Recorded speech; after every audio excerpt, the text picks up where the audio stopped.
Assalamualaikum warahmatullahi wabarakatuh. Salam sejahtera untuk kita semua. Video ini saya buat bertujuan untuk memenuhi ujian tengah semester dengan mata kuliah Sosiologi Ekonomi dan Bisnis dengan dosen pengampu Bapak Henry Sanopaka. Materi yang akan saya jelaskan yaitu institusionalisme Prancis dalam sosiologi ekonomi yang dikemukakan oleh Pierre Francis. Perubahan institusionalisme baru sangat rendah di Perancis selama 3 dekade terakhir.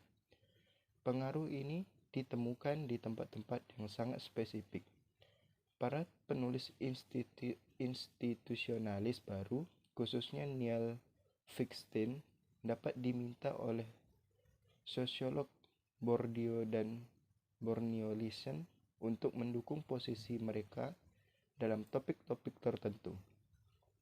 Namun, kecocokan teori dan institusionalisme baru dan spesifik Bourdieuisme tidak bergantung pada gagasan institusi, melainkan pada konsep lapangan.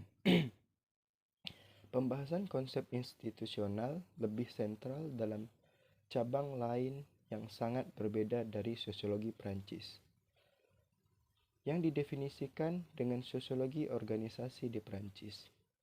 Tujuan dari studi ini secara eksplisit untuk menguji asumsi yang dibuat oleh institusionalis baru dalam konteks AS, dan terkadang juga didokumentasikan untuk negara-negara Eropa. Tentunya yang paling terhubung dengan komunitas institusionalis baru berada di luar sosiologi. Sarjana bisnis yang hampir tidak berhubungan dengan komunitas sosiologis di Perancis telah menerbitkan kontribusi penting untuk literatur institusional baru. Selama tahun 1900-an dan 2000-an, terdapat berbagai teori yang muncul dalam sosiologi ekonomi Perancis yang sedang berkembang. Berikut beberapa penyajian kritik utama yang ditujukan kepada teori-teori tersebut. Yang pertama, ekonomi kualitas dan ekonomi singularitas. Antara akhir 1980-an dan pertengahan 2000-an, Lucien Karpik mengusulkan serangkaian kontribusi penting untuk perdebatan mengenai hubungan antara kualitas dan nilai berdasarkan pada beberapa intuisi. Karpik mulai berpikir untuk mengembangkan apa yang akan menjadi penjelasan yang ambisius dan sistematis tentang apa yang awalnya ia sebut sebagai ekonomi kualitas, tetapi kemudian berubah menjadi ekonomi singularitas. Dalam situasi ini, klien tidak bergantung pada harga untuk menentukan pilihannya, melainkan pada rekomendasi yang diberikan oleh orang yang mereka kenal. Penasihat mungkin untuk menciptakan kesetaraan di pasar antara situasi yang pada awalnya tampak sulit untuk dibandingkan. Karpik kemudian mengembangkan akun sistematis dari situasi yang dimana menilai kualitas daripada yang mungkin diterima pelanggan adalah penting dan sulit. Kedua situasi ini mereproduksi dalam beberapa cara. Perbedaan yang dekat dengan yang diusulkan oleh ilmu ekonomi informasi antara asimetri informasi dan bahaya moral. Dalam situasi pertama, kualitas barang yang dibeli ditetapkan untuk selamanya. Yang lebih tepat, produk yang dinilai tidak dapat berubah tetapi kualitas sulit dievaluasi. Karpik menambahkan kriteria lain di dimensi pertama ini yang membantu membangun tipologinya. Ketika ia mengandalkan perangkat abstrak untuk membangun pilihannya, seperti label, merek, piagam, ataupun kontrak, perangkat ini dikatakan sebagai perangkat impersonal. Perangkat penilaian adalah perangkat yang membantu pelanggan membuat pilihan ketika kualitas telah ditetapkan tetapi tidak diketahui. Dalam hal ini, pelanggan mungkin beralih ke jaringannya dengan meminta nasihat dari seseorang yang ia percayai atau yang ia kenali. Perangkat kepercayaan pribadi yang didefinisikan oleh Karpik sama dengan perangkat penilaian pribadi, yaitu jaringan pelanggan. Ini adalah situasi yang sama yang dianalisis oleh Karpik di pasar. Namun, pelanggan mungkin juga mengandalkan perangkat kepercayaan impersonal yang bertujuan untuk menetralkan konsekuensi oportunisme dan karena itu menjamin pelaksanaan kontrak yang tidak lengkap. Perangkat normatif ini, sebagaimana Karpik menyebutnya, terdiri dari pengaturan material dan simbolis yang membawa prinsip-prinsip yang diinternalisasi oleh mitra pertukaran dan diikatkan dengan beberapa sanksi sosial yang eksplisit dan sistematis. Yang kedua, ekonomi konvensi.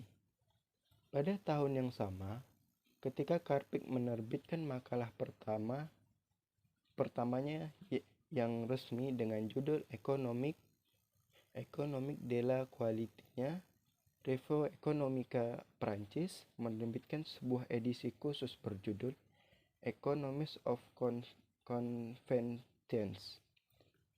Beberapa ahli statistik yang bekerja di Institut Statistik Publik Prancis, INSEE, yang lainnya adalah ekonomi yang sebenarnya dikenal sebagai regulasi heterodoks, sementara yang lain adalah sosiolog yang telah bekerja selama beberapa dekade dengan Bourdieu. Di antaranya terlihat tradisi ekonomi yang terkait dengan Keynes dan tradisi sosiologis yang antara lain mengandalkan Bourdieu.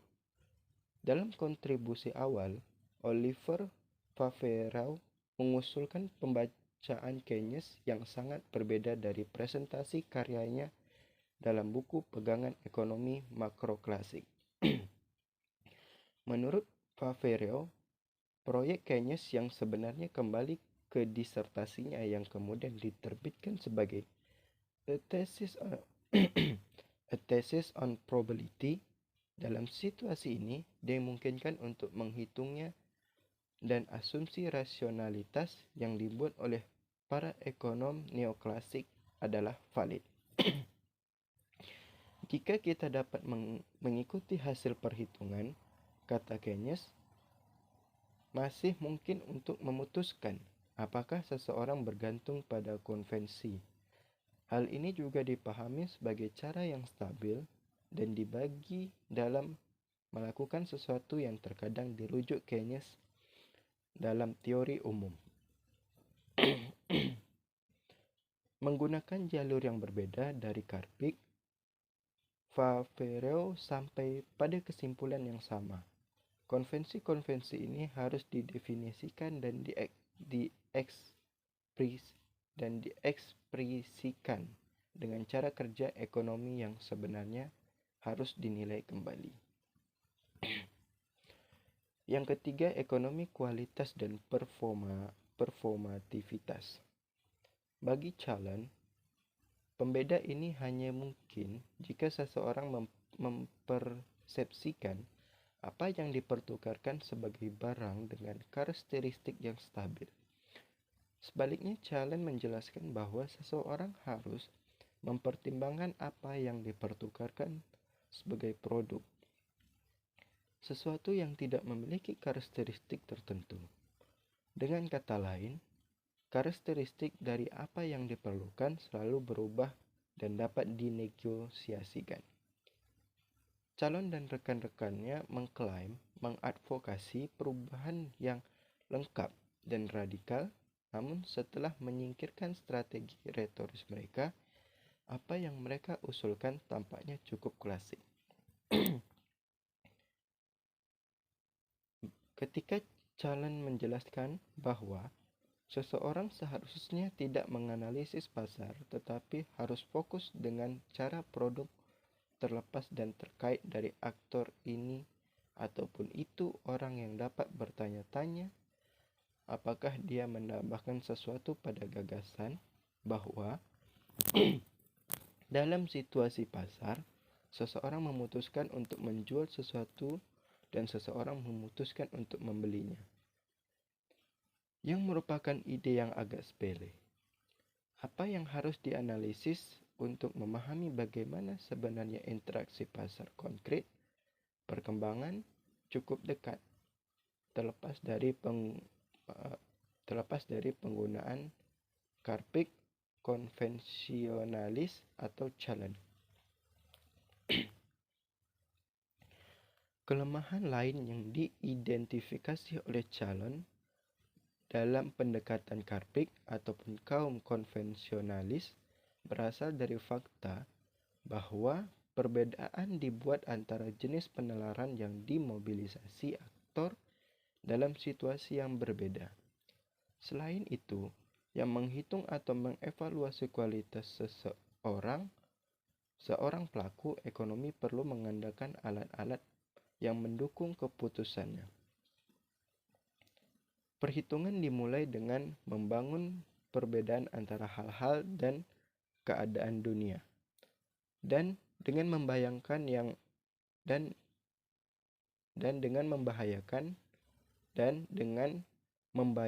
dan memperhatikan arah tindakan yang terkait dengan hal-hal atau dengan keadaan tersebut serta konsekuensinya. Seseorang dapat bertanya, apakah menggunakan istilah dan memperluas definisinya sedemikian rupa sehingga makna barunya sama sekali tidak terkait dengan penggunaan yang biasanya adalah strategi konseptual terbaik. Ketika mereka menghitung, pelaku ekonomi menggunakan perangkat yang menggabungkan hipotesis dan penalaran teori ekonomi.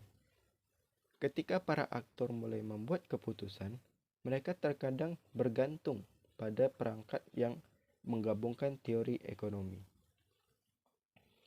Saat ini menghitung harga aset keuangan mereka menggunakan model yang menghitung harga, menggunakan hipotesis yang didasarkan pada ekonomi keuangan. Konsekuensinya, dalam bidang-bidang ini ekonomi dapat memprediksi ekonomi bukan karena ekonomi menggambarkan realitas ekonomi dengan tepat, tetapi untuk membentuknya. Argumen ini yang telah dirumuskan oleh Cornell ataupun Weber ketika berkaitan dengan hubungan antar ekonomi dengan ekonomi tentunya dapat menjadi sangat kuat ketika dimobilisasi untuk menganalisis beberapa pasar yang sangat spesifik, di mana alat yang digunakan untuk menghitung harga bergantung pada ekonomi mutakhir. Ini adalah kasusnya terutama dalam bidang keuangan, dan di sinilah argumen ini digunakan dan didiskusikan secara luas. Itu juga telah diverifikasi di pasar lain seperti pasar energi. Ini kurang relevan meskipun ketika datang ke banyak pasar di mana hubungan antara ekonomi sebagai sebuah teori, maka ekonomi sebagai perangkat praktik atau jauh lebih longgar seperti yang terjadi di banyak pasar. Yang keempat, kritik dan batasan. Kritik pertama berhubungan dengan fungsionalisme inspilit yang bersifat dari pendekatan ini. Fungsionalisme ini jelas terlihat dalam cara berargumen Kaprik dan beberapa konvensionalis yang dirumuskan. Dalam situasi tertentu, para aktor menghadapi ketidakpastian karena institusi berkembang untuk membantu mereka menghadapi situasi tersebut. Dengan kata lain, konvensi mungkin tidak sepenting yang dikatakan oleh para konvensionalis, karena mereka tidak sering mendefinisikan solusinya, kekuasaanlah yang melakukannya. Argumen yang dibuat oleh Ambela dan Palombarini yang dirumuskan dari perspektif yang sama sama sekali berbeda tetapi memiliki poin yang sama. Ambela dan Palombarini menekankan kebingungan dalam konvensi ekonomi, etika, dan politik dalam satu sisi, politik dan normativitas di sisi lain. Mereka juga menekankan keyakinan konvensionalis berbagai bahwa dinamika lembaga yang dijelaskan dengan pencarian konsensus yang secara spontan berkembang dalam komunitas individu moral. Mirowski dan Nikhan menjelaskan bahwa beberapa konsep tentang apa itu pasar terlibat dalam pengembangan pasar.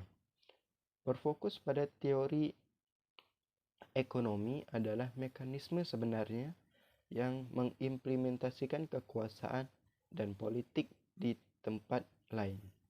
Misalnya Bolstick dan Tefort mengidentifikasi kasus-kasus di mana tidak ada kesepakatan yang dapat dicapai dan penyelesaian perselisihan melibatkan negosiasi, konflik, dan hubungan kekuasaan.